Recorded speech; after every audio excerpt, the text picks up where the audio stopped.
दिल्ली में आम आदमी पार्टी की तीसरी सरकार में कैबिनेट मंत्री जो 1 दर्जन से ज्यादा इस समय विभाग हैंडल कर रही हैं, बखूबी कर रही हैं। हमारे साथ हैं अतिशी, या यूं कहूं अतिशी, स्वागत है आपका आम आदमी पार्टी की एकमात्र महिला मंत्री। Thank you. क्या है आज नाश्ते में, आप बताइए। आज लग तो काफी कुछ रहा है नाश्ते में। ब्लैक कॉफी से शुरुआत हुई है, यहाँ पे कुछ हेल्दी खाना भी पड़ा है जहाँ पे फल वल हैं, लेकिन दिल्ली वालों की पसंद तला हुआ नाश्ता भी है, पकौड़े हैं पनीर के। सो आई थिंक सारा हेल्दी और अनहेल्दी के मिक्स के साथ हम शुरुआत करेंगे। अतिशी, आपकी बहुत बड़ी भूमिका रही है हाल ही में आम आदमी पार्टी और कांग्रेस की लगातार हो रही बैठकों में, और नंबर्स भी आ गए हैं। तो हम क्या कहें कि जिनका आप अभी तक विरोध करते थे अब उनके साथ आ गए हैं, ऐसा क्यों? देखिए, किसी भी पॉलिटिक्स में इतिहास में आप कभी भी पॉलिटिक्स देखने जाइएगा तो कभी भी किसी देश की राजनीति, किसी राज्य की राजनीति जो करंट देश की परिस्थितियां हैं उससे जुड़ी हुई होती है। बिल्कुल, हमने कांग्रेस का विरोध किया है। अगर कोई भी पार्टी, चाहे वो कांग्रेस हो चाहे वो बीजेपी हो, किसी प्रकार का गलत काम करेगी तो हम आज भी विरोध करेंगे। लेकिन आज देश के सामने एक बहुत विकट परिस्थिति खड़ी हुई है। पिछले 10 साल से भारतीय जनता पार्टी की सरकार है, लेकिन ये सरकार कई मायनों में आज तक इस देश के इतिहास में आई हुई सारी सरकारों से अलग है, क्योंकि वो सिर्फ नीतियां अपनी नहीं लेके आई है, वो एक एक करके सारे लोकतांत्रिक ढांचों को खत्म कर रही। तो आज जो चुनाव हो रहा है 2024 का, ये किसी पार्टी को चुनने या किसी पार्टी को हराने के लिए नहीं हो रहा, ये इस देश के संविधान को बचाने के लिए हो रहा है। आज आप देखिए जिस तरह से सेंट्रल एजेंसीज का उपयोग अपनी विपक्ष को खत्म करने के लिए किया जा रहा है, ये इस देश के इतिहास में कभी नहीं हुआ। देश में एकमात्र कानून है prevention of money laundering act, जिसमें आपको बेल मिलना लगभग असंभव है। किस लिए बना था? कि नारकोटिक्स ट्रेडिंग ना हो सके, ड्रग ट्रैफिकिंग ना हो सके, टेररिज्म के लिए वेपन्स की आवाजाही आप रोक सके। आजकल टेररिज्म के लिए यूज होता है? नहीं होता। सिर्फ और सिर्फ विपक्ष की पार्टी के नेताओं को जेल में डालने के लिए यूज होता है। तो अगर चुनाव जीतने का यही तरीका है कि आप विपक्ष की पार्टियों के नेताओं को जेल में डाल दीजिए, आप उनके बैंक अकाउंट्स को फ्रीज कर दीजिए, तो एक समय ऐसा आएगा जैसे रशिया में और नॉर्थ कोरिया में होता है कि एक ही पार्टी चुनाव लड़ेगी और वही सारे वोट लेके चली जाएगी। देश तानाशाही की तरफ जा रहा है, 100% जा रहा है। आप ये देखिए कि भारत में फ्री एंड फेयर इलेक्शंस कराने के लिए एक सेंट्रल इलेक्शन कमीशन सबसे महत्वपूर्ण संस्था रही है, एक न्यूट्रल सेंट्रल इलेक्शन कमीशन। फिर क्यों केंद्र सरकार एक कानून लेके आती है कि सीईसी के सिलेक्शन में, जहां पे पहले prime minister, leader of opposition और सीजेआई होते थे, हम सीजेआई को रिप्लेस कर देंगे, सरकार के एक मंत्री द्वारा रिप्लेस कर देंगे। इसका मतलब आप सेंट्रल इलेक्शन कमीशन की न्यूट्रलिटी खत्म करने की कोशिश कर रहे हैं। ये हमने 75 साल में भारत में नहीं देखा है। क्यों? क्योंकि भारत की डेमोक्रेटिक इंस्टीट्यूशन स्ट्रांग है, लेकिन आज इन्हीं इंस्टीट्यूशंस को खतरा हो रहा है। ये देश के लिए चिंता की बात एक ये और भी होती है, क्योंकि बार बार समन आता है मुख्यमंत्री अरविंद केजरीवाल को, और ऐसा होता है कि वो समन के बाद जाते नहीं हैं। कारण क्या है? क्या डर रहे हैं या एक स्ट्रैटेजी है इसके पीछे? देखिए, सबसे पहले तो समन की लीगैलिटी पे सवाल है। हर बार जब समन आया है उसका जवाब दिया गया है, मुख्यमंत्री द्वारा दिया गया है, उनके वकीलों द्वारा दिया गया है। ये हमने बार बार कहा है कि ये समन इल्लीगल है। आज तक हमारी किसी भी चिट्ठी का जवाब ईडी से नहीं आया, उनसे चलिए कोई जवाब नहीं आया, वो बार बार समन भेजते रहे। हम बार बार पूछते रहे कि बताइए ये लीगल कैसे है। उसके बाद इसी सवाल पे ईडी खुद कोर्ट चली गई। उन्होंने कहा कि कोर्ट तय करेगा कि ये समन लीगल है कि इल्लीगल है, मुख्यमंत्री को आना है कि नहीं आना है। अब कोर्ट मामला सुन रही है। अब जब कोर्ट आप ही का मामला सुन रही है, अब क्यों समन भेज रहे हो? अब कोर्ट की तारीख का इंतजार करिए। कोर्ट इस मैटर को सुनेगी, अपना एक व्यू बनाएगी, एक डिसीजन लेगी। इसी के लिए तो न्यायपालिका है। अब आपको कोर्ट का भी सम्मान नहीं करना, आप इलेक्शन कमीशन का तो सम्मान करते नहीं है, आप विपक्ष का सम्मान करते नहीं है, आप सबको जेल डालने की कोशिश कर रहे हैं, अब आप कोर्ट का भी सम्मान नहीं कर रहे। तो अगर जब ईडी खुद ये मामला कोर्ट लेके गई है तो अब समन क्यों भेज रही है? तो ये दिखाता है कि जो समन भेजे जा रहे हैं ना, ये किसी जांच से जुड़े हुए नहीं है। कहां से आते हैं समन? कौन बनाता है समन को? अब ईडी भेज रही है तो ईडी को जवाब आप क्यों नहीं उनकी तरफ से? तो हम जवाब दे रहे हैं। ईडी खुद कोर्ट गई है, देखिए, ये आप भी जानते हैं, हम भी जानते हैं कि ये समन एक्चुअली ईडी के ऑफिस में नहीं बन रहा है, ये समन भाजपा के मुख्यालय में बन रहा है। तभी तो ऐसा होता है कि पहले भारतीय जनता पार्टी के स्पोक्सपर्सन प्रेस कॉन्फ्रेंस करते हैं कि अरविंद केजरीवाल जेल जाने वाले हैं, अरविंद केजरीवाल को ईडी बुलाएगी और गिरफ्तार कर लेगी। अच्छा, ये सवाल आपसे उठता है मेरा कि आप खुद कहते हैं कि हमें पता है 1 हफ्ते में ये गिरफ्तार हो जाएगा, हमें पता है 4 दिन में ये गिरफ्तार हो जाएगा, तो आपको कैसे पता लगता है अगर उनके दफ्तर में बन रहा है, ऐसा आप आरोप लगा रहे हैं? देखिए, क्या है कि हमारे वेल विशर्स हर जगह हैं। आज इस देश में ऊपर से जितनी भी तानाशाही चले, आम आदमी पार्टी पे कितने अत्याचार करने की कोशिश करें, हमारे कितने काम रोकने की कोशिश करें, आज सब लोग जो दिल्ली में रहते हैं, देश में रहते हैं, वो देख रहे हैं कि अगर गरीबों के लिए एक आदमी काम करने की कोशिश कर रहा है, वो अरविंद केजरीवाल है, हर मुश्किल, हर संघर्ष के बावजूद।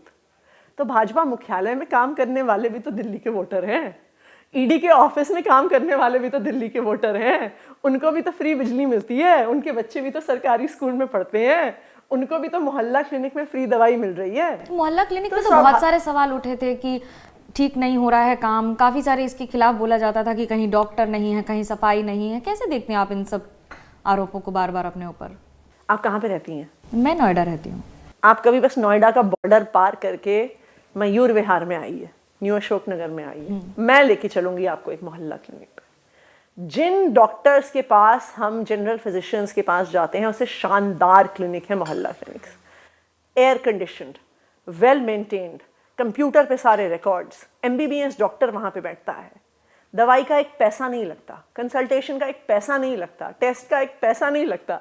आप फ्री दें सरकार में तो ठीक, जब केंद्र सरकार राशन फ्री बांटे तो गलत। तो क्या फ्री की राजनीति ही हर सरकार कर रही है, हर पार्टी कर रही है? हमने तो कभी गलत नहीं कहा, हमने तो कभी गलत नहीं कहा हासिल करने के लिए। इनफैक्ट ये बड़ी इंटरेस्टिंग चीज है, जब हम बिजली फ्री दें तो रेवड़ी, जब हम पानी फ्री दें तो रेवड़ी, जब हम स्कूल में शिक्षा फ्री दें तो रेवड़ी, हम मोहल्ला क्लिनिक में दवाई फ्री दें तो रेवड़ी, जब हम महिलाओं को बस टिकट फ्री दें तो रेवड़ी।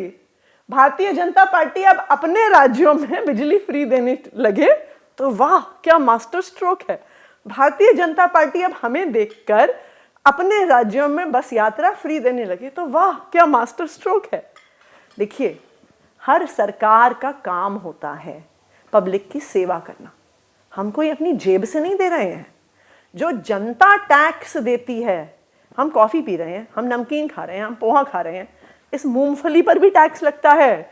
तो जब बार बार समन आता है, अगर कोई गलती नहीं है तो फिर उसमें आगे जाकर आपको लगता है कि जाकर अगर डर नहीं है किसी चीज का अरविंद केजरीवाल जी को, तो फिर आगे जाकर उसमें समन में पेशी करने में दिक्कत क्या है? अगर कोर्ट पर भरोसा है तो कोर्ट के रास्ते चलेंगे। नहीं, हम तो कोर्ट के फैसले का इंतजार ही कर रहे हैं। हम कोर्ट का सम्मान करते हैं। कोर्ट कहेगा कि समन लीगल है तो अरविंद केजरीवाल जी जरूर जाएंगे। देखिए, ये जांच से जुड़ा हुआ मामला नहीं है, ये आम आदमी पार्टी को, अरविंद केजरीवाल को डराने धमकाने का मामला है। ये आम आदमी पार्टी को इंडिया अलायंस से बाहर निकालने का मामला है। ये आम आदमी पार्टी जो बार बार भारतीय जनता पार्टी पे सवाल उठाती है, हमारा मुंह बंद करने का मामला है।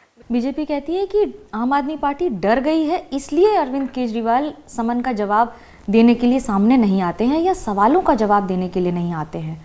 कैसे देखते हैं आप, ये सब बोला जाता है तब? देखिए, भारतीय जनता पार्टी वालों ने बड़ी कोशिश करी है पिछले 8-9 साल में, ये कोई उनकी आज की कोशिश नहीं है। जब से दिल्ली में अरविंद केजरीवाल जी की सरकार बनी है, अब तो इतने केस हो गए हैं। कुछ महीने पहले तक 150 पौने 200 केस हुए थे हमारे नेताओं और विधायकों पर हर महीने नए नए केस आते रहते हैं, तो अब तो हमने गिनना भी छोड़ दिया। हमारे हर नेता पर आज सीबीआई ईडी का कोई ना कोई केस चल रहा है। इस सो कॉल्ड लिकर स्कैम में हमारे हर नेता के घर पे रेड हो गई, ऑफिस पे रेड हो गई, लॉकर पे रेड हो गई, गांव तक की रेड हो गई। लेकिन करप्शन चार्जेस तो प्रूफ हुए हैं ना, इसलिए तो बताइए ना, कहाँ प्रूफ हुए? एक पैसा मिला क्या? मनीष सिसोदिया के घर एक पैसा मिला क्या? पैसा नहीं मिलना करप्शन नहीं है। नहीं तो आप बताइए ना, तो मनी क्या है जिसकी लॉन्ड्रिंग हुई है? कैश नहीं मिलना करप्शन नहीं है। आप बताइए ना, आज तक इस देश के इतिहास में ईडी का आप मुझे कोई केस बता दीजिए जिस पे इतनी इन्वेस्टिगेशन हुई है, जहां पे कोई प्रोसीड्स ऑफ क्राइम नहीं मिला। कुछ तो मिला होगा, कहां गया पैसा? आप कहते हो हजारों करोड़ की चोरी हो गई, तो सारे मंत्रियों को जो जेल में रखा गया वो गलत है कोर्ट के आदेश के तहत। देखिए, अगर किसी ने कोई जुर्म किया है, बिल्कुल जेल में डालिए, लेकिन पहले साबित तो करिए जुर्म किया है। अभी तो यह है कि हमने बुलाया, सवाल जवाब किया, कहा कि जी कोऑपरेट नहीं कर रहे हैं, कोऑपरेट नहीं कर रहे हैं, कोऑपरेट ना करने के नाम में जेल में डाल दिया। उसके बाद उसका कोई अंत ही नहीं। 1 साल से में जेल में बंद है, 2 साल से जेल में बंद है, ट्रायल शुरू नहीं हो रहा है। सुप्रीम कोर्ट ने खुद कहा कि ये केस ट्रायल में 2 मिनट भी नहीं टिकेगा क्योंकि कोई सबूत नहीं है। आम आदमी पार्टी को बीजेपी का विकल्प के तौर पर देखा जा रहा था लगातार कि बीजेपी के बाद सबसे बड़ी पार्टी और देश में सबसे कम समय में राष्ट्रीय पार्टी भी बनने का आपको तमगा क्या कहूँ मैं, आपको अचीवमेंट है ये। तो आपको लगता है कि अभी भी कांग्रेस के साथ जाने के बाद बीजेपी के खिलाफ सबसे बड़ा विकल्प आम आदमी पार्टी ही रहेगी या दिल्ली तक और पंजाब तक ही सीमित रह गई? देखिए, हमें कोई देश की सबसे बड़ी पार्टी, दुनिया की सबसे बड़ी पार्टी, इस ब्रह्मांड की सबसे बड़ी पार्टी बनने में कोई इंटरेस्ट नहीं है। हमें इंटरेस्ट है कि इस देश भर में बच्चों के स्कूल अच्छे हो जाएं। हमें इंटरेस्ट है कि इस देश भर में हर गरीब व्यक्ति को अच्छे से अच्छा इलाज मिल जाए। हमें इंटरेस्ट है कि 24 घंटे बिजली आए, हर गरीब व्यक्ति को फ्री बिजली मिले। हमें इंटरेस्ट है इस बात में कि जब कोई लड़का लड़की 18-19 साल का होकर पढ़ाई ख़त्म करे, उसे इज्जतदार काम मिल जाए। भारतीय जनता पार्टी ये कर देना, हम राजनीति छोड़ के चुपचाप शांति से अपने घर में बैठेंगे। लेकिन आज हम राजनीति में हैं ही इसलिए 10 साल हुए हैं भारतीय जनता पार्टी को शासन करते हुए। आज देश के इतिहास में हाईएस्ट अनएम्प्लॉयमेंट रेट है। यूथ अनएम्प्लॉयमेंट रेट आज 2023-24 में 25% पे है। नए ग्रेजुएट्स का अनएम्प्लॉयमेंट रेट 42% पे है। आज भारत में जो महंगाई है ये दुनिया में दूसरे नंबर पे है। गैस का सिलेंडर जब मोदी जी प्रधानमंत्री बने थे 300 रुपए का सिलेंडर आता था, आज 1200 रुपए का हो गया है। डीजल 50 रुपए लीटर का मुझे होता एक था, बात आज 90 रुपए लीटर का हो गया एक है। बात समझनी है, जब महंगाई बढ़ गई, इतना कुछ हो गया, तो फिर ऐसा क्या है कि मोदी सरकार फिर से सत्ता में आ जाती है? क्या कारण है वो? क्योंकि वो अब सत्ता में तो आप देख ही रहे हैं कैसे आ रहे हैं।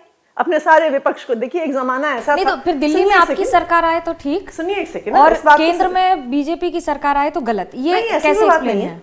देखिए, एक जमाना ऐसा था, हम सुनते थे जब हम छोटे थे कि बिहार में बूथ कैप्चरिंग होती थी, इलेक्शन को चुराया जाता था, ऐसा सुनते थे हम। मैं मानती हूँ बंगाल में मेरे सामने रिगिंग होती है। तो हम सुनते थे कि बूथ कैप्चरिंग हो गई, डब्बे लेके भाग गए, डब्बों में आके ऐसे ठप्पे मार दिए, ऐसा हम सुना करते थे। अब एक दूसरे प्रकार से इलेक्शन को चुराया जाता है। आप सारी विपक्ष के नेताओं को जेल में डाल दीजिए, आप उनके सारे बैंक अकाउंट फ्रीज कर दीजिए। नेता कैंपेन करने के लिए नहीं होंगे, चुनाव लड़ने के लिए नहीं होंगे, पैसा नहीं होगा तो कोई चुनाव कैसे लड़ेगा? पहली बात। दूसरी बात, चुनाव कैसे चुराया जाता है? आप विपक्ष के सारे नेताओं पे ईडी सीबीआई के केस कर दो, बोल दो तुम्हें आज जेल में डाल देंगे, तुम्हारी पत्नी को जेल में डाल देंगे, तुम्हारे बेटे को जेल में डाल देंगे अगर तुम भारतीय जनता पार्टी में नहीं आते। जयंत चौधरी पर तो कोई केस नहीं हुआ, लेकिन वो बीजेपी के साथ जा रहे हैं। भुजबल का बताइए क्या हुआ? जयंत चौधरी भुजबल जिसके भ्रष्टाचार के डंके बजाया करते थे भारतीय जनता पार्टी वाले, जैसे ही भारतीय जनता पार्टी में आए, ईडी मुंबई हाईकोर्ट में जाके क्या कहती है कि फाइल गुम गई। पंजाब में किसान आंदोलन हो रहा है, वहां पर आपने समर्थन किया है, तो क्या ये मुद्दा पूरी तरह से क्योंकि लोकसभा चुनाव है इसलिए है, या फिर समर्थन मुद्दे के आधार पर है? हम शुरू से किसान आंदोलन के समर्थन में रहे हैं, चाहे हम सरकार के अंदर रहे हों, चाहे हम सरकार के बाहर रहे हों। पिछली बार भी जब किसान आंदोलन हुआ था तो आम आदमी पार्टी ने उनका खुल के समर्थन किया था। क्यों? क्योंकि देखिए, किसानों की मांगे जायज़ हैं। वो क्या मांग रहे हैं? वो कोई सोना चांदी थोड़ी मांग रहे हैं, वो अपने खेती किसानी के लिए सही एमएसपी मांग रहे हैं। और हम क्या कर रहे हैं? हमारे देश की सरकार क्या कर रही है? हम उन्हें क्रिमिनल्स की तरह ट्रीट कर रहे हैं। मुझे तो ऐसा लगता है कि इतना पुख्ता इंतजाम आपको भारत और पाकिस्तान के बॉर्डर पे नहीं मिलेगा जितना आपने किसानों को रोकने के लिए किया है। हमारा लोकतंत्र, हमारा संविधान हमें पीसफुल प्रोटेस्ट का अधिकार देता है। इतना सारा सामान लेकर आना पीसफुल प्रोटेस्ट है? नहीं, सामान लेकर कहाँ है? वो तो अपना खाना पीना लेकर आए थे, भर के उसमें इस तरह की तैयारी जैसे लास्ट टाइम भी वो अपने ट्रैक्टर ट्रॉली में अपना खाना भर के आए थे। इतने महीनों तक वो सिंगू बॉर्डर पे बैठे रहे थे, कोई उनसे मिलने नहीं गया, कोई उनसे बात नहीं करने गया। 2024 के लोकसभा में आम आदमी पार्टी दिल्ली, पंजाब के अलावा और कौन-कौन से राज्यों में कहां-कहां चुनाव लड़ेगी? देखिए, पंजाब में हम चुनाव लड़ रहे हैं, दिल्ली में 4 सीटों पे चुनाव लड़ रहे हैं, हरियाणा में 1 सीट पे चुनाव लड़ रहे हैं, गुजरात में 2 सीटों पे चुनाव लड़ रहे हैं और असम में 3 सीटों पे चुनाव लड़ रहे हैं। क्या हम कहें कि मोदी के खिलाफ अरविंद केजरीवाल अगले प्रधानमंत्री के तौर पर सबसे बड़ा चेहरा है चुनाव के मैदान में? देखिए, ये तो आप बताएंगी कि कौन है सबसे बड़ा चेहरा। जैसा मैंने कहा कि हमारा ये एम नहीं है कि प्रधानमंत्री का चेहरा बनना, हमारा ये एम नहीं है देश की सबसे बड़ी, ब्रह्मांड की सबसे बड़ी पार्टी बनना। हमारा एम छोटा सा ही है। हम चाहते हैं कि देश के लोगों को, चाहे वो अमीर हो चाहे वो गरीब हो, उन्हें बराबर का अधिकार मिलना चाहिए। अगर कोई बच्चा गरीब परिवार में पैदा हुआ है तो 3 साल की उम्र पे ये फैसला नहीं होना चाहिए कि वो सिर्फ किसी के घर में काम करने वाला या मैकेनिक या दुकान में हेल्पर बनेगा। अगर वो ऑटोमोबाइल इंजीनियर बनना चाहता है तो उसके पास ये अधिकार होना चाहिए। आखिरी और निजी सवाल, आतिशी एकमात्र कैबिनेट महिला मंत्री जो हैं कैबिनेट में, उनके लिए 1 दर्जन मंत्रालय विभाग हैंडल करना कितना चुनौतीपूर्ण है, और वो कौन सी एक बात जो आपके अंदर बदल गई है कैबिनेट मंत्री बनने के बाद से? देखिए, मुझे लगता है कि एकमात्र महिला मंत्री तो शायद इसलिए भी है क्योंकि पॉलिटिक्स में महिलाएं आती भी थोड़ी कम है, होती थोड़ी कम है। इनफैक्ट आप देखिए, ये शायद आम आदमी पार्टी ही होगी जिसमें जो महिला विधायक हैं, महिला नेता हैं, हमारी राज्यसभा सांसद हैं स्वाति मालीवाल, वो फैमिली पॉलिटिशियंस नहीं है। मेरे पिताजी पॉलिटिक्स में नहीं है। कैबिनेट मंत्री बनने के बाद क्या बदला है? जिम्मेदारियां बढ़ी हैं, स्वाभाविक तौर पे वर्किंग आवर्स बढ़े हैं, घर पहुंचने का टाइम वैसे तो पॉलिटिक्स में हमेशा ही लेट होता था, पर वो और भी ज़्यादा लेट हो गया है। तो डेफिनेटली चैलेंजेस हैं, पर मुझे ये लगता है कि पॉलिटिक्स में आने का जो सबसे सेटिस्फाइंग पक्ष है वो ये है कि हम अपने एक्शन से बहुत सारे लोगों की ज़िंदगी में एक पॉजिटिव बदलाव लेके आ सकते हैं। 2012 में जब पार्टी बनी थी तो आपकी बड़ी भूमिका थी पार्टी में सम्मिलित होने में, या फिर पार्टी को आगे बढ़ाने में भी पिछले 1 दशक में आपकी बड़ी भूमिका रही है। एंटी करप्शन ब्रिगेड रहा है, और अब जब करप्शन के ही चार्जेस लगते हैं तो ऐसा लगता है कि पार्टी पे दाग ज्यादा लग गए हैं, क्योंकि करप्शन के ही चार्जेस लगते हैं। चार्जेस लगाना तो बहुत आसान है, आप लगा लीजिए चार्ज। जब करप्शन का चार्ज लगता है तो आपके चैनल उसे टॉप हेडलाइन चलाते हैं, अखबार उसे फ्रंट पेज पे 4 कॉलम की स्टोरी चलाते हैं। जिस दिन हमारे विधायक और हमारे मंत्री बाइज्जत बरी होते हैं तो वो 16वें पेज की सिंगल कॉलम स्टोरी होती है कि जी केस खत्म हो गया। चार्ज लगाना बहुत आसान है, लेकिन देखिए, जो भ्रष्टाचार करता है ना, वो बच्चों को अच्छे स्कूल नहीं देता, वो अपने जेब में पैसे डालता है। जो भ्रष्टाचार करता है वो अपने परिवार को बड़ा महल, बड़ी गाड़ी लेके देता है, वो मोहल्ला क्लिनिक में फ्री दवाई नहीं देता। जो भ्रष्टाचार करता है वो स्विस बैंक अकाउंट में पैसा रखता है, वो फ्री बिजली दे के जनता की जेब में पैसा नहीं डालता। दिल्ली के लोगों को सब पता है कि कौन भ्रष्टाचारी है और कौन नहीं। थैंक यू अतिशी, हमसे बात करने के लिए। ये बात सही है कि जनता ही जनार्दन है, और राजनीति में तो जनता ही भगवान है, जो इस बार 2024 में भी फैसला करेगी कि कौन जीतेगा कौन हारेगा। फिलहाल खबरों का सिलसिला एबीपी न्यूज़ पर जारी है।